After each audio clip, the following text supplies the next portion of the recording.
Magandang araw po mga kaibigan at mga kapatid.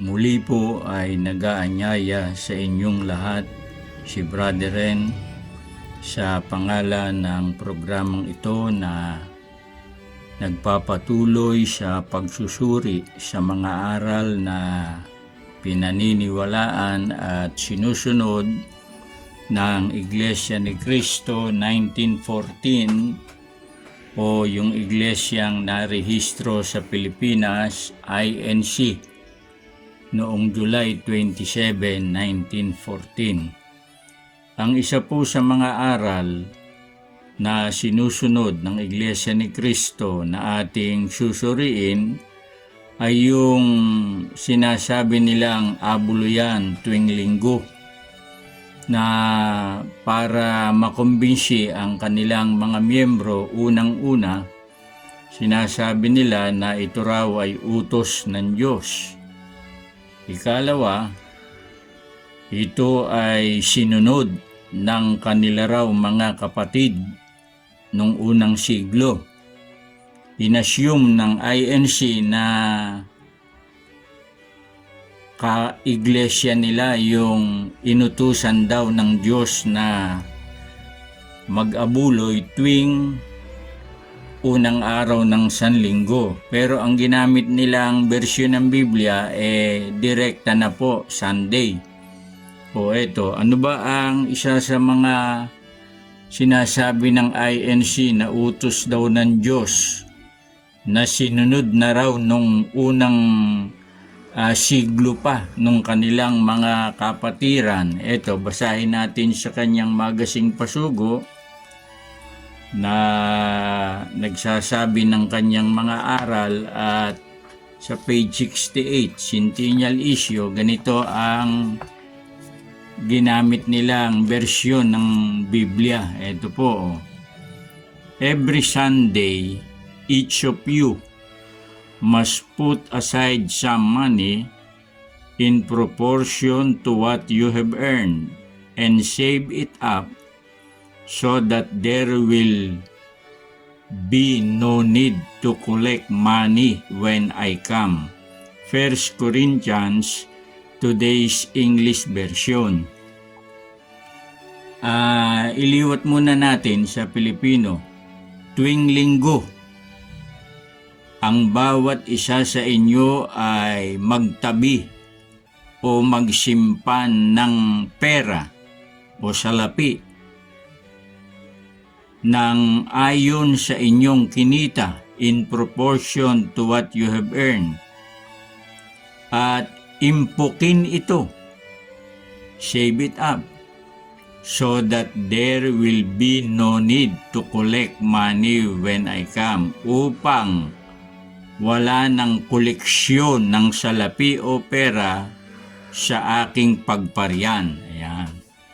Ang nagsasalita kasi rito si Apostol Pablo. Ngayon, ito ay basihan ng INC, kaya raw sila may abuluyan tuwing linggo. Kaya sila naghahanda ng abuloy. Inihahanda agad ang abuloy. Ayun.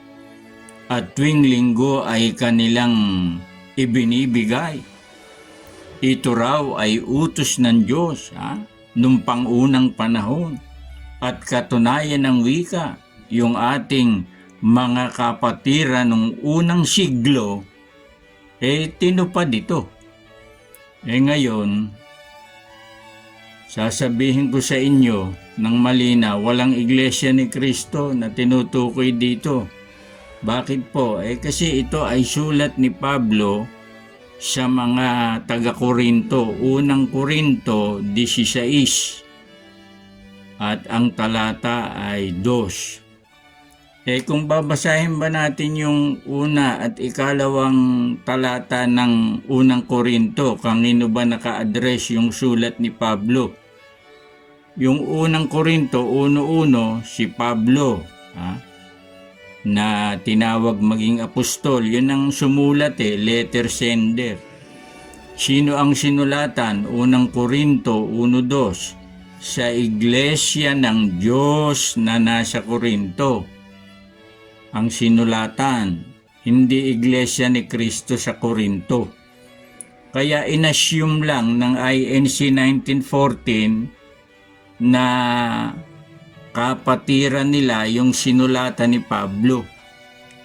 At inassume nila na yun ay utos ng Diyos na nagpapatuloy hanggang sa kanilang panahon o sa kasalukuyang panahon. Kaya nga nila tinutupad eh. Anong katunayang tinutupad nila? Ito, basahin natin dito sa page 68. This is why from the executive minister himself, the ministers and church workers, the officers and all members of the church give their voluntary offerings. Aba, talagang tinutupad nila Dahil mula daw doon sa kanilang executive minister, yung mga ministro, yung mga manggagawa ng iglesia, yung mga opisyales at lahat ng miyembro ng iglesia nagbibigay ng abuloy. Kailan nga nila ginagawa? Yun nga, every Sunday. Bukod pa yung midweek, na wala naman silang batayan doon kung hindi pasya raw ng church administration today. Dito naman muna tayo, mga kapatid. Bakit natin sinasabi na walang INC na inutusan dito? Kasi ang sinulatan sa Korinto, iglesia ng Diyos hindi naman iglesia ni Kristo Iba yung iglesyang sa Diyos, iba yung iglesyang sa taong Kristo. Yan ang dapat nating malaman. Ngayon, patuloy nilang sinusunod dito, anong dapat nating malaman? Mali po yun Kasi hindi naman ito palagian na utos ni Pablo Kaya nga, doon sa huling bahagi, meron akong ipapapansin sa inyo na hindi binibigyan ng pansin ng INC. Ito po, uulitin ko ang pagbasa. So that there will be no need to collect money when I come. Upang huwag na kayong gumawa ng ambagan pagparian ko. Malinaw yan dun sa salin sa Tagalog Pag sinabing huwag na kayong gumawa ng ambagan, yung huwag, bawal yun Pati INC, conforme dyan Kaya nga pag sinabing huwag sumamba sa Diyos-Diyusan, agad sasabihin ng INC, bawal yan kasi huwag daw Pag sinabing huwag makiapid, bawal yan. Dahil ginamit yung word na huwag dito sa unang Korinto 16:2, ginamit din ni Pablo, huwag na kayong gumawa ng ambagan. Kailan? Pagparian ko o pagdating ko dyan sa inyo sa Korinto. Dapat maging klaro din, ang inutusan dito ni Pablo, letra por letra, iglesia ng Diyos sa Korinto, sapagkat yun ang kanyang sinulatan. 1 Corinthians 1:1 at verse 2, Church of God. Pagkatapos, yung mga iglesia ng Galacia. Ano ba yung mga iglesia ng Galacia? Basahin natin sa Galacia 1:13, iglesia ng Diyos yun. Nakaletra yun Galacia 1:13, iglesia ng Diyos. Mga kapatid, kaya ang inutusan dito noon ni Pablo, nung unang siglo, mga kapatid, sa iglesia ng Diyos, hindi iglesia ni Kristo. Mali yung assumption ng INC na sila raw yung inutusan. Ano pa ang mali ng INC rito? Yung continuous o yung tuloy-tuloy na aabuloy tuwing linggo. Doon sa Bibliang Tagalog, tuwing unang araw ng Sanlinggo. Hindi tama yun eh. Bakit? Kasi meron niyang sunset provision eh. Meron niyang period na maglalapse. Alin po yun? Huwag na kayong gumawa ng ambagan pagparian ko. Ayun. Pagdating ni Pablo sa Korinto, huwag nang gumawa ng ambagan. Sa ibang salita, bawal na. Sa ibang salita, tigil na. Sa ibang salita, stop na. Ang abuluyan. Pagdating ni Pablo sa Korinto, hindi nga yun pinansin ng INC. Ang kanilang binigyan ng emphasis, yung unang bahagi o yung portion ng talata na pabor o kabi sa kanila. Kaya nga hanggang ngayon iniuutos pa nila yan tuwing linggo magbigay ng abuloy at ang kanilang mga panghikayat, pati ang ating executive minister nag-aabuloy, ang mga ministro nag-aabuloy, ang mga opisyales nag-aabuloy. Kung miyembro kang pangkaraniwan, natural susunod ka sa mali. Bakit? Hindi na nga utos yun Ang kailangan lang dito ay patunayan na nagpunta nga at dumating si Pablo sa Korinto at yun ay nangangahulugan, stop na yung sinasabing every Sunday magbibigay ng ambag. Yun mga kapatid, mapapatunayan ba natin yan kung kailan dumating o nagpunta o naparoon sa Korinto na hudyat ng stop na yung sinabing every Sunday, each of you must put aside some money. Ang dali pong establish niyan Yung introduction sa sulat ni Pablo sa mga taga-Korinto. Unang Korinto, ikalawang Korinto, parehong may introduction yan yung mga scholar ang nagbigay ng kanilang mga paliwanag.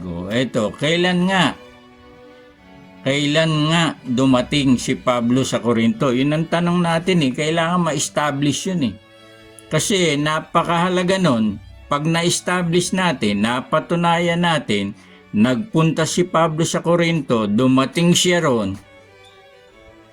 ang ibig sabihin nun, stop na yung sinabi niyang ambagan ng iglesia sa Galacia at iglesia sa Korinto tuwing unang araw ng Sanlinggo na sa bersyon ng INC tuwing linggo.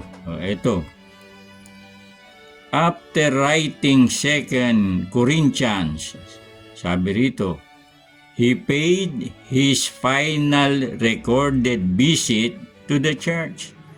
Pagkatapos na isulat ni Pablo ang ikalawang sulat niya sa iglesia ng Diyos sa Korinto, mababasa niyo naman yun Unang Korinto, ikalawang Korinto, may nakasulat na iglesia ng Diyos sa una He paid his final recorded visit.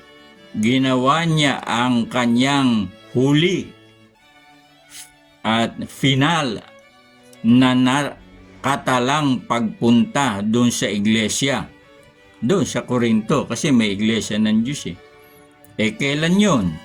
Basahin natin.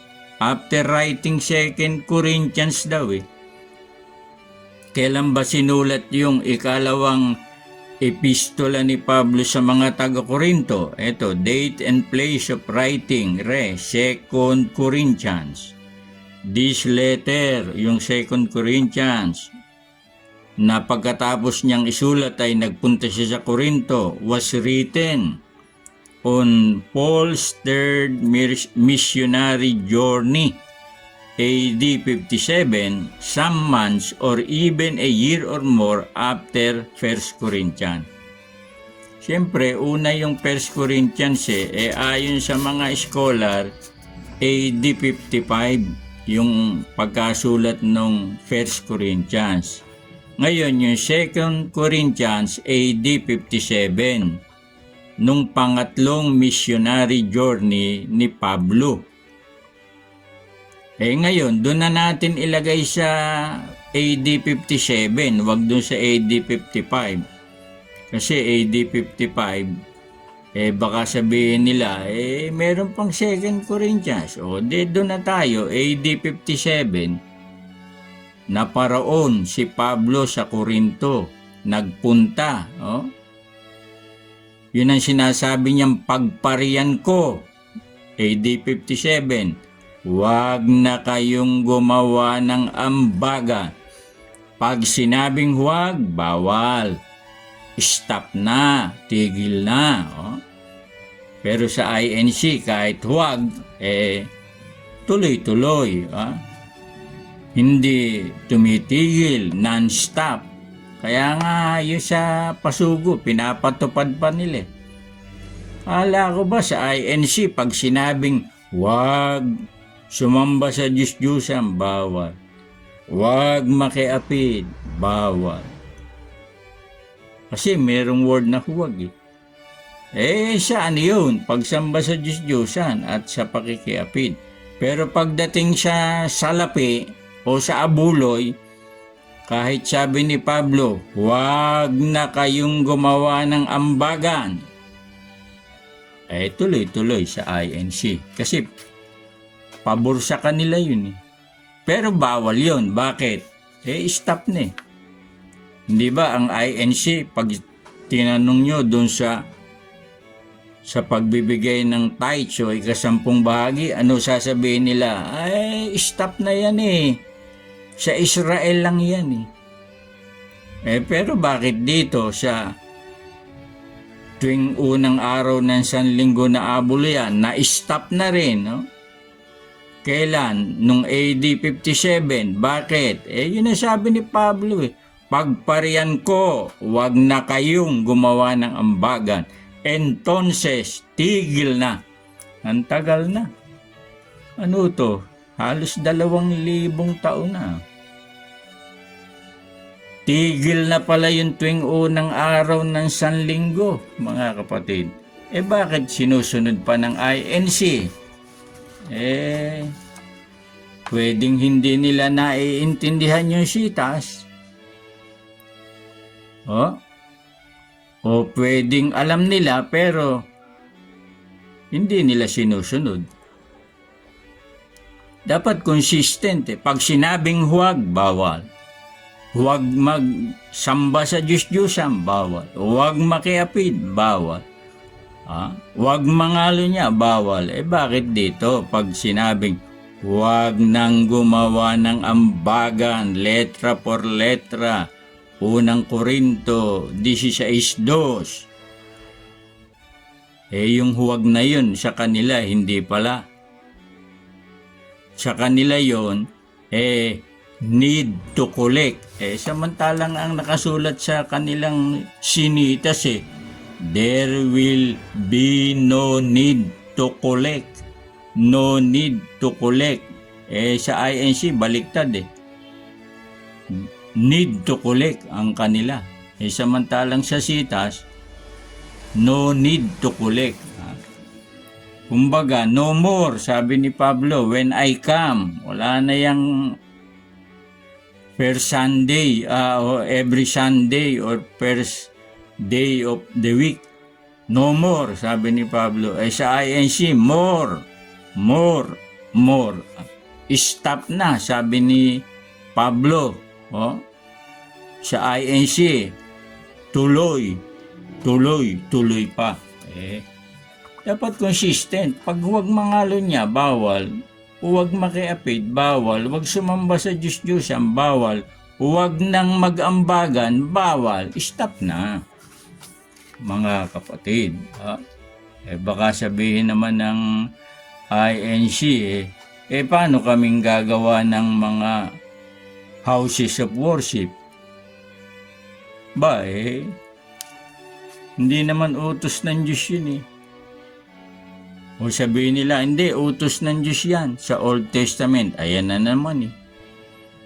Binabasa yun sa Old Testament eh. O? Pagka yung tithings sa Old Testament, stop na. Pero pag yung paggawa ng houses of worship, babasahin sa Old Testament, hindi pa stop. Hindi naman inutos ni Jesus Christ yung paggawa ng mga bahay-sambahan. At ang sisti pa nito, pati hindi bahay-sambahan, ginagawa nila na ang pera galing do sa abuloy. Ano yun? Page 68, other buildings like the Philippine Arena. Hindi ba ang sabi nila, ang Diyos nakikinig doon sa dalangin sa bahay-sambahan? Bakit kayo gagawa niyang Philippine Arena na hindi naman pinakikinggan ng Diyos ang dalangin niyo dyan? Ha? Mga kapatid. At bukod sa ron, ang pag-aabuloy hindi dahil sa kailangan. Bawal yun eh. Kung ang pag-aabuloy ay dahil sa kailangan, hindi matatapos ang kailangan ng isang organisasyon. Sasabihin lang, mga kapatid, ganito ang ating project, mag-abuloy kayo. Bawal nga yun eh. Huwag mabigat sa loob o dahil sa kailangan. Hindi justification yun eh. Na meron kang kailangang gawin na project eh. Para humingi ka ng koleksyon eh. Hindi po, mga kaibigan. Kung yun ngang unang Korinto 16:2 iniutos ni Pablo sa iglesia ng Galacia at iglesia ng Korinto na mga iglesia ng Diyos, pansamantala lang yun, hindi permanent yun. Kailan natatapos yun? Ang sunset provision nga, when I come, sa aking pagparian, huwag na. Ang liwanag. Alam nga namang hindi naintindihan ng INC yan. No need to collect. Ano ba sa Pilipino yan? Huwag nang gumawa ng ambaga. Mga kapatid. Ba't sa kanila tuloy-tuloy? Ibig nilang lumabag eh. From the executive minister, yung mga ministro, yung mga opisyales, nag-aabuloy daw. Batay dito sa unang Korinto 16:2, stop na yun eh. De patunayan nila yung sinabing huwag nang gumawa ng ambagan, ibig sabihin nun tuloy-tuloy pa. Non-stop. Kaya nga sinabing huwag dapat matawagan ng pansin yung mga INC. Sila mismo, kahit doon sa bagong programa nilang tanong at sagot huwag. Bawal din sa INC. Sa lahat ng programa nila, pag ginamit yung huwag, bawal. Except, pagdating sa abuluyan o yung money, sila may sabi nun money, yun ang term na ginamit nila doon sa version ng Biblia. Pagtungkol sa money, kahit huwag o stop na, tuloy-tuloy pa sa INC. Hanggang dito po, sana po ay matawagan tayo ng pansin sa ating tinalakay. Salamat po sa inyong pagsubaybay.